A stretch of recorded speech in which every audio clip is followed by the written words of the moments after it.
주께서 널 위해 기다리고 계시니 모든 고통 두려움 주께 와서 아뢰라. 풍성하신 그네 자비로운 그 사랑 회개하고 주께 와 간구하여 얻으라.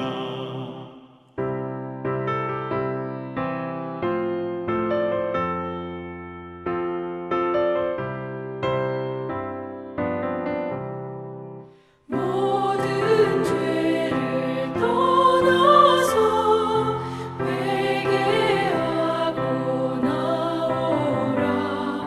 주가 용서하시고 너를 영접하시니 눈보다도 더 희게 너의 맘을 씻어서 내 마음에 천국이 임하도록 하리라. 지체 말고 주께로 어서 바삐 나오라. 예비하신 구원은 지금 받을 은혜라.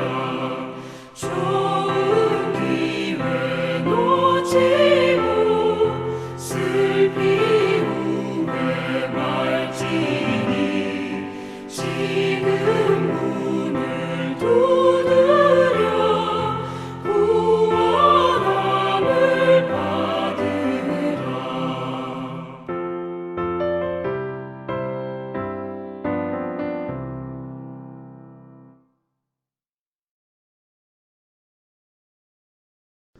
네, 오늘 하나님 앞에 나오신 성도님들 환영하고 축복합니다. 오늘 저희가 같이 보실 하나님 말씀은 예레미야서 37장 말씀입니다.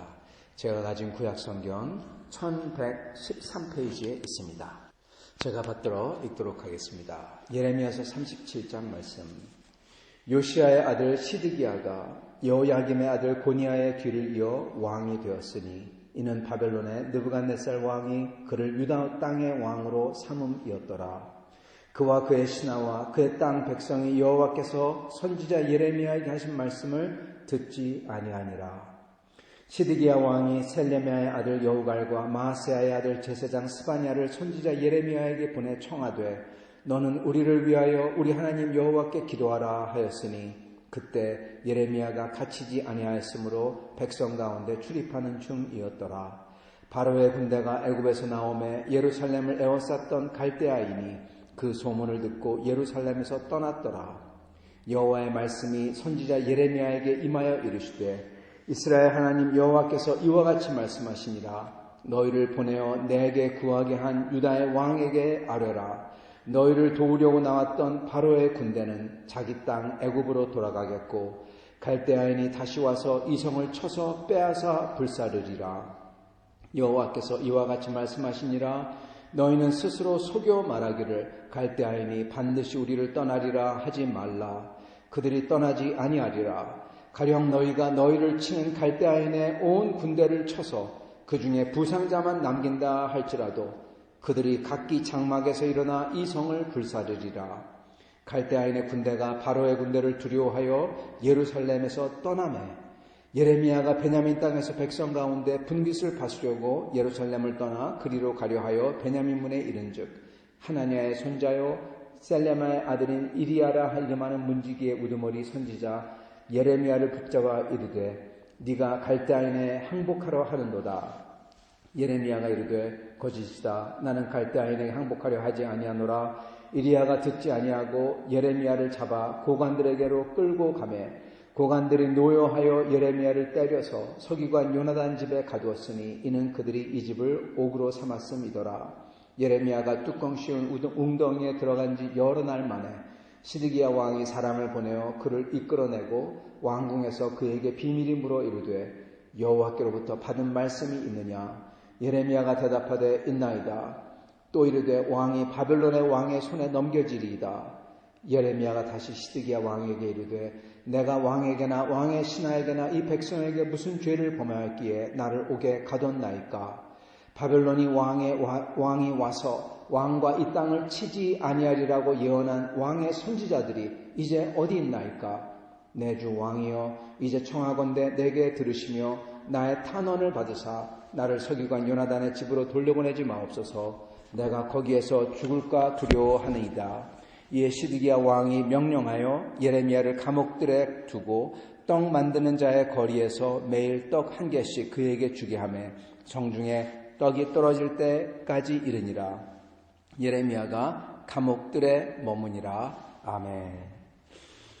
네, 오늘 이 말씀은 이 시간을 굉장히 압축해가지고 여기저기를 갖다 한꺼번에 붙어놓은 그러한 일들을 기록한 말씀입니다.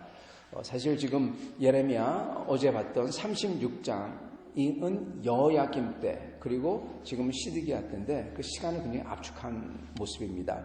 오늘 이 말씀을 보면은 내용이 보면 요시야의 아들 시드기야 왕이 돼서 그런 다음에 이 예레미야에게 말씀이 임한다. 그렇게 나옵니다. 그런 다음에 이 시드기야 왕이 불러서 나를 위해서 기도하라. 왜 기도해야 되는지 이유가 안 나옵니다. 근데 여기에 이제 그 뒤에 보면은 우리가 곧 알 수 있지만은 지금 시드기야 왕이 바벨론에게 반기를 들어서 바벨론이 지금 내려와서 에워싼 거예요.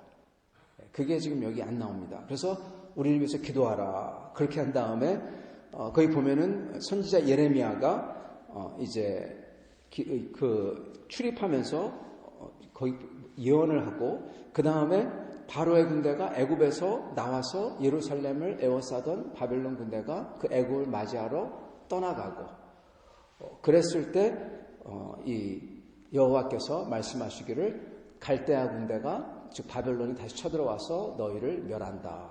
그렇게 말씀하시고 그 사이에 예레미야가 베냐민에 내려갔다가 왜냐하면은 이 베냐민 이 기업에 자기 기업을 물을 땅이 있었거든요. 갔다가 거기서 잡혀가지고 옥에 갇히는 그래서 옥에서 시드기야 왕이 빼내서 하나님이 무슨 말씀을 하냐 하고 묻는 그러한 장면이 나옵니다. 지금 어떻게 상황이 돌아가는지 그 전에 이미 다 나왔기 때문에 어떻게 보면 설명을 여기 안 해놓은 겁니다. 지금 현재 바벨론이 다시 갔다가 또 와서 둘러싸고 있는 상황이에요. 그런 상황에서 시드기야 왕이 꺼내서 물어보는 거예요. 하나님이 너에게 무슨 말씀을 하더냐? 또 말씀이 있냐? 하고 묻는 거죠. 그렇게 상황이 돌아가고 있는 것입니다. 그런데 이거를 좀 더 정확히 하려면 저희가 이 백그라운드를 좀 더 정확히 알아야 됩니다. 보면은 바벨론이 이 유다를 침공을 하는데 세 번을 침공합니다. 첫 번째 침공하는 것은 여호야김 왕 때 침공을 합니다. 여호야김은 맨 처음에 요시야부터 시작해야 되겠네요. 간단히 요시야 왕이 개혁을 하죠. 종교 개혁을 하고 그 당시엔 아수르가 정말 악한 나라였죠. 잔인한 나라였죠. 아수르에 대해서 싸웁니다. 히스기야 왕도 아수르에 싸웠고 요시야 왕도 아수르에 대항해서 싸웁니다. 그랬을 때 아수르를 돕는 나라가 바벨론이었어요. 죄송합니다. 이 히스기야를 돕고 그리고 요시야를 돕는 나라가 바벨론이었습니다. 바벨론하고 아수르하고 싸웠거든요. 그래서 이 바벨론이 어떻게 보면 히스기야를 돕고 그리고 요시야를 돕고 그리고 그 바벨론에 대항해서 싸웠던 나라가 애굽입니다. 애굽은 어느 나라가 세력이 커지는 걸 좋아하지 않았습니다. 그래서 애굽이 쳐들어오고 그 애굽을 대항해서 요시야는 싸우러 나갔다가 전사합니다. 선왕인 요시야가 전사를 하죠. 그래서 애굽은 요시야 대신에 여호야김이라는 왕을 그 위에 세웁니다. 퍼펫 왕이죠. 세우고 물러갑니다. 근데 바벨론이 내려와서 아수르를 이기고 그런 다음에 내려와서 애굽하고 붙어요. 애굽을 크게 이깁니다. 그래서 애굽을 이긴 다음에 돌아와서 예루살렘으로 쳐들어오는 겁니다. 요시야 왕이 있더라면은 동맹이지만 근데 여호야김 애굽이 세운 왕이 있으니까 적이 된 거잖아요. 그래서 쳐들어 올라오죠. 그때 유다는 여호야김은 바로 항복을 합니다. 굉장히 선명한 거죠. 잘한 거죠. 싸울 필요가 없잖아요. 항복을 하고 그때 바벨론이 들어와서 이 귀한 것을 가져가고 그 대신 약속을 맺죠. 조공을 바친다고 약속을 맺고 그리고 이 유다의 귀족들 몇 명을 데려갑니다. 그 중에 하나가 다니엘이었어요. 다니엘을 데려갑니다. 그때. 그래서 데려가고 여호야김이 그렇게 있다가 잘 있다가 왠지 모르지만 이 바벨론에게 이 반기를 듭니다. 조공을 바친 다음에 3년이 지난 다음에 바벨론이 약해졌다. 어떤 소문을 들었는지 모르지만 반기를 들어요. 그래서 느부갓네살 왕이 노해서 다시 쳐들어옵니다. 반기를 들었으니까 안 칠 수가 없죠. 쳐들어오는데 그때 예레미야가 이러면 안 된다고. 하나님께서 바벨론을 통해서 유다를 벌하신다고. 그러면서 하나님께 순종하라. 바벨론에게 항복하라. 그럽니다. 여호야김이 좋아하지 않죠. 바로 그 내용이 36장, 우리가 읽었던 37장인데 오늘 그 바로 전장에 나옵니다. 예레미야가 하나님이 주신 말씀을 이 양피지에 두루마리에 적어서 바룩에게 시켜서 가져갑니다. 예레미야는 벌써 감옥에 갇혔기 때문에 바룩이 읽으니까 그거를 하나 읽으면은 칼로 하나 잘라서 불에 던지고 하나 잘라서 불에 던지고 그렇게 태워버립니다. 아주 안 좋아하는 겁니다. 그래서 그 여호야김은 바벨론이 포위하고 있을 때 정확히 어떤 일이 있는지 모르지만 아마도 그 안에서 내분이 있었던 것 같아요. 그래서 여호야김이 죽습니다. 죽임을 당하든지. 그래서 여호야김은 성벽 밖으로 던져지고 그의 아들이 항복을 합니다. 그래서 바벨론이 들어옵니다. 이때는 물론 항복을 했으니까 사람들을 많이 죽이거나 하진 않습니다. 그렇지만은 반역을 했으니까, 배신을 했으니까 굉장히 화가 났죠. 그래서 그때 성전에 있는 모든 것을 다 가져갑니다. 다 가져가고 그리고 사람들을 거의 10,000명이나 다 끌고 갑니다. 기능공, 학자 다 끌고 갑니다. 이게 2차 침공입니다. 그러고 난 다음에 그 바벨론 왕 느부갓네살은 오늘 읽었던 시드기야 왕, 그 시드기야 왕을 왕으로 세웁니다.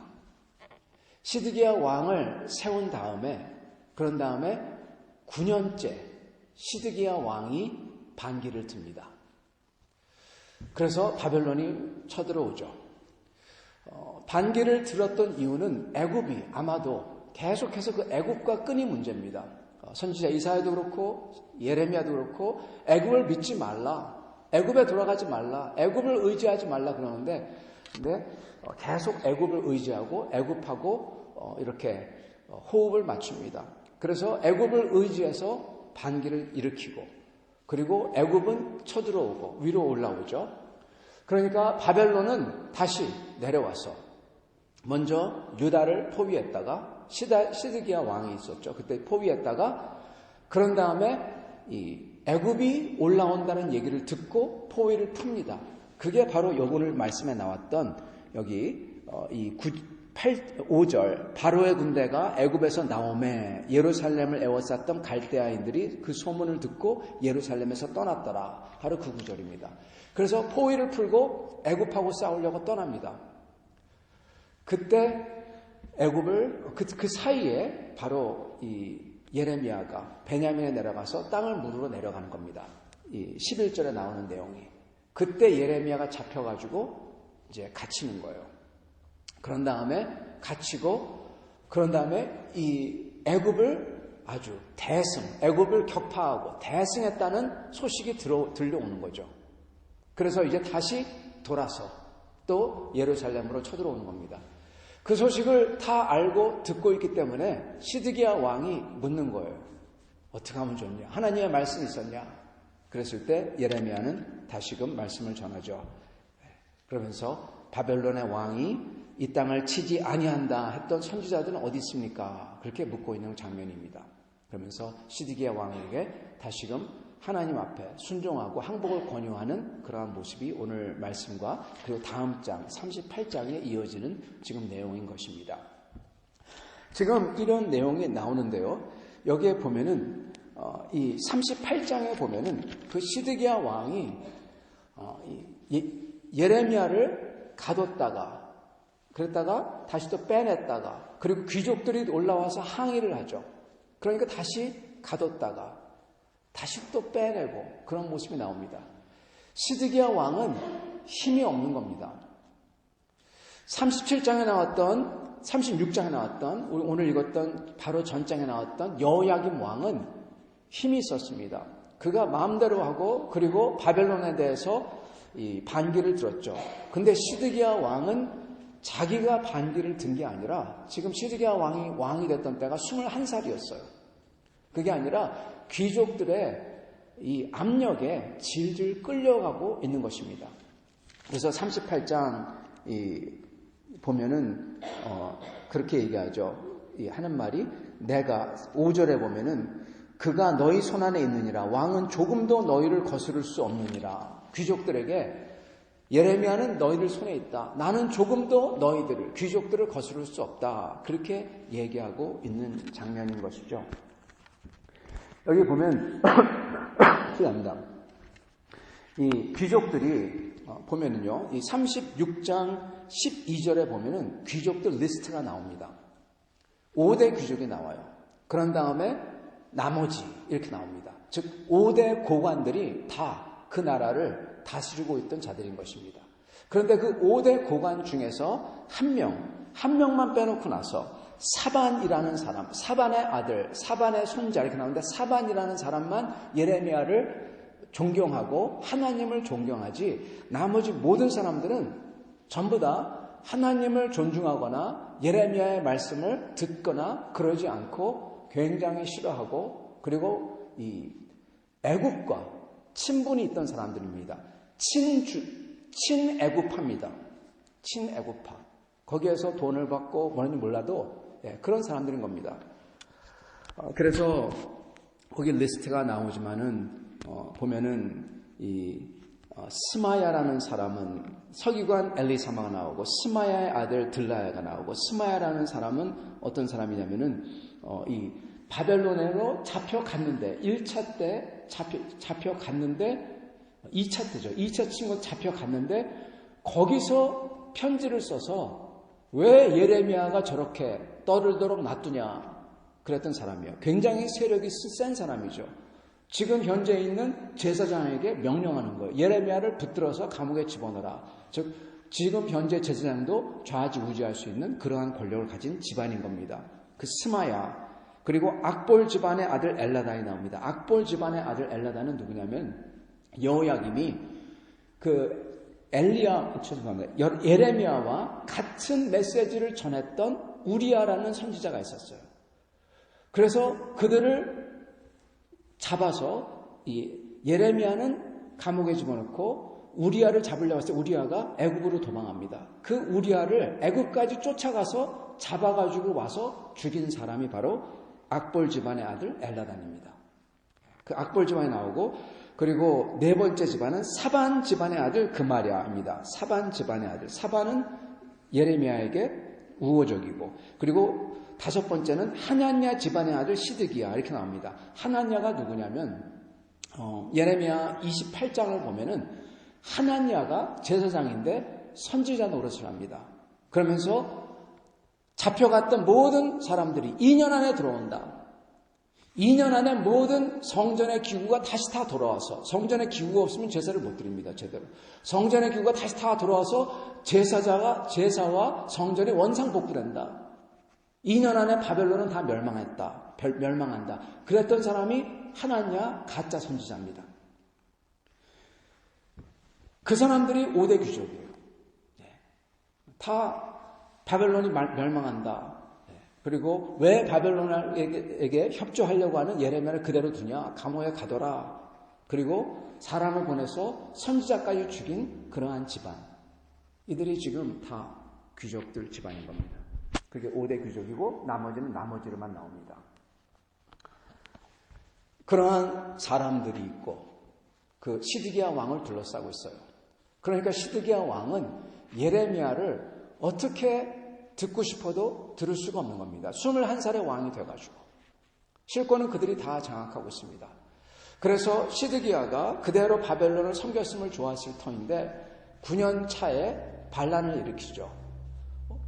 귀족이 했던 누가 했던 어쨌든 반란을 일으킵니다. 그리고 특히 하나냐 같이 5대 귀족 중에 하나냐 같이 바벨론에게서 2년 안에 다 돌아온다. 바벨론이 2년 안에 멸망한다. 그랬던 귀족이 5대 귀족 안에 앉아 있어요. 그러니까 그들이 반란을 일으킬 수밖에 없겠죠. 그랬을 때 이제 나오는 장면이 오늘 장면인 거예요. 그래서 반란을 일으킨 다음에 예레미야에게 묻죠. 예레미야에게 묻고 나를 위해서 기도하라. 반란을 일으켰는데 여러분 기도해봤자 무슨 소용이 있습니까? 하나님의 말씀을 그렇게 어겼는데 기도해봤자 무슨 소용이 있겠습니까? 성도 여러분, 예레미야서에도 쭉 나오지만 하나님의 뜻을 거스르면서 기도하는 것은 하나님께서 그러시는 거예요. 그 제사, 그 예배 듣지도 보지도 않는다. 차라리 성전문을 닫아라. 아니, 저 성전을 내가 멸하겠다. 그 예레미야서에 나옵니다. 너희들을 내 성전을 기도하는 집이라고 했는데 너희들을 도적의 구렬로 만들었다. 주님이 말씀하신 그 말씀이 예레미야에서 그대로 나온 말씀인 것입니다. 그래서 저희는 주님의 뜻을 따르지 않으면서 이렇게 우리를 위해서 기도해달라. 이거 아무짝에 쓸모없다는 겁니다. 시드기야 왕은 주님의 뜻을 따르지 않으면서 지금 우리를 위해서 기도해달라. 그렇게 말합니다. 그런 다음에 벌써 바벨론의 군대가 에워싸고 있는 거죠. 그런 다음에 이 예레미야는 그럼에도 분명히 말씀을 전하죠. 하나님께서 이 예루살렘을 멸하실 거라고. 심지어 그들이 애굽 때문에 물러간다고 하더라도 다시 와서 멸할 거라고 정확히 얘기를 합니다. 그 소리를 듣기 싫어서 이 귀족들이 예레미야를 잡아서 가두고 죽게 완전히 웅덩이에 집어넣죠. 시드기야는 그를 끄집어내서 하나님께서 무슨 말씀을 하시더냐, 새로운 말씀이 있냐 또 묻고 있죠. 2년 동안 예루살렘이 포위를 당합니다. 지금 그 장면인 거예요. 그동안에 2년 동안 포위를 당하니까 1년 반 정도인데 횟수를 치면 2년입니다. 그동안에 이 빵이 먹을 게 다 떨어지는 거예요. 그래서 점점 죽어가고 그 상황에서 다시 시드기야가 예레미야를 꺼내서 묻죠. 하나님께서 무슨 새로운 말씀이 있으냐. 그때 예레미야가 다시 말씀을 전하고 있는 상황인 것입니다. 성도 여러분, 여기서 저희가 몇 가지 배울 게 있는데, 첫째는 아까 말씀드렸던 것처럼 주님의 뜻을 행하지 아니하며 기도해달라. 그거는 아무 쓸모가 없다는 것입니다. 주님의 뜻을 하면서 주님의 뜻이 무엇인가? 예레미야가 분명히 말씀하죠. 선지자들이 분명히 말씀하죠. 하나님의 뜻은 정확합니다. 십계명에 나오고 십계명이 먼 것 같지만 그냥 윤리적인 법인 것 같지만 그게 아니라 하나님을 사랑하고 하나님 외에 우상을 만들지 말고 그리고 다른 사람들에게 있어서 다른 사람들을 미워하고 시기하고 질투하고 원망을 갖고 그러지 말고 주 앞에서 주님을 경외하며 주님의 뜻을 따라서 살라는 것입니다. 지금 여기에 나오는 이 5대 귀족들은 하나님의 뜻을 따르는 게 아니라 자기의 이득과 그리고 유대주의, 유대 나라, 성전, 기치는 거창합니다. 성전 이야기만 나오면 예수님 때도 예레미야 때도 사람들이 난리가 납니다. 성전을 하나님이 멸하신다고 하면 난리가 나요. 죽이려고 그래요. 예레미야를. 예수님도 그것 때문에 사두개인들이 죽이려고 했습니다. 성전은요, 하나님을 위한 게 아닙니다. 자기들의 기득권을 위해서 존재했던 게 성전입니다. 그것 때문에 사두개인들이 힘이 있었던 거죠. 거기서 장사하고 그걸로 다 힘을 가졌던 거죠. 이들은 우상 숭배를 했던 겁니다. 자기들의 목적을 위해서 자기들이 높아지고 하나님이 아닌 하나님의 이름으로 하나님을 이름은 되지만은 그 자리에 하나님이 아닌 다른 무엇, 자기 자신이 결국 가서는 마음대로 하니까 자기 자신을 놨던 겁니다. 하나님의 뜻은 그러한 우상 숭배와 그러한 하나님께서 원치 않는 이 백성을 사랑해야 되는데 사랑하지 않는 것과 그런 거 하지 말라는 겁니다. 이 사람들이 왜 백성을 사랑하지 않냐? 이 예레미야서 이 34장을 보면 나옵니다. 바벨론이 포위해 있으니까 어떤 일이 일어나냐? 사람들이 갑자기 노예 해방을 한대요. 노예 해방. 왜 노예 해방을 합니까? 왜냐하면 노예는 여러분 전투 인력이 아닙니다. 전력이 아닙니다. 노예거든요. 노예를 해방한다. 전력화하는 겁니다. 싸우라고 노예 해방하는 거예요. 그래서 싸워라. 이기면 우리가 너희를 풀어준다. 뭐 이런 거겠죠. 근데 바벨론이 애워싸있다가 바벨론이 애굽 때문에 애굽을 싸우려고 갔다. 그런 소식이 나오자마자 어떻게 합니까? 다시 노예로 삼아버립니다. 이랬다 저랬다는 거죠. 5대 귀족이 그래요. 하나님과의 언약을 깨뜨렸고 사람과의 언약을 깨뜨리고 그리고 나라 간의 언약을 깨뜨립니다. 우리가 두 번째 저희가 배워야 될 것은 언약에 대해서입니다. 이 언약에 대해서 하나님과의 언약, 사람과의 언약, 십계명은 하나님과의 언약이고 그리고 사람과의 언약이기도 합니다. 나라와의 언약, 이것을 이랬다 저랬다 하면 여러분 안 되는 것입니다. 할 때 정확하게 해야죠. 안 좋으면 나쁜 것만 하지 말아야죠. 그러나 언약을 맺었을 때 저희는 그것을 충성스럽게 지켜야 되는 겁니다. 성도 여러분, 저희는 하나님과의 언약을 맺었습니다. 예수 그리스도를 믿음으로써 주 예수께 속하는 자, 예수가 나의 주 되시며 나의 왕 되시며 주군의 관계입니다. 나는 그의 신하가 되는 그러한 언약을 맺었어요. 그러면 저희는 예수께 충성해야 돼요. 이랬다 저랬다 하면은 안 되는 것입니다. 사람과도 마찬가지고 그리고 나라와도 마찬가지입니다. 그리고 세 번째는 끝으로는 시드기야 왕, 정말 보면 볼수록 안타까운 왕입니다. 제일 비극적이죠. 그 사람은 휘둘리고 있어요. 여러분, 저희는 예수를 믿었으면 이랬다 저랬다 하면서 휘둘리면 안 되는 것입니다. 비록 5대 귀족이 어떠한들, 그리고 비록 눈앞에 시드기야도 눈앞에 보면은 너무나 불안하죠. 혹시나 애굽이 이길까 거기에 소망을 걸고 그러는데 저희는 하나님께 소망을 걸고 눈에 안 보이지만 하나님께서 원하시는 길, 그 길을 따라갈 뿐인 것입니다. 주님이 원하시는 길이 무엇입니까? 주 앞에 성도로서 예배드리며 주님이 원하시는 증인의 삶을 살며 예수를 증거하는 증인의 삶, 입으로만이 아니라 내가 가진 소망으로 증거하고 내가 가진 사랑으로 증거하고 내가 받은 사랑으로 증거하고 내가 받은 은혜로 증거하는 그러한 삶을 사는 겁니다. 다른 걸 할 필요가 없는 것입니다.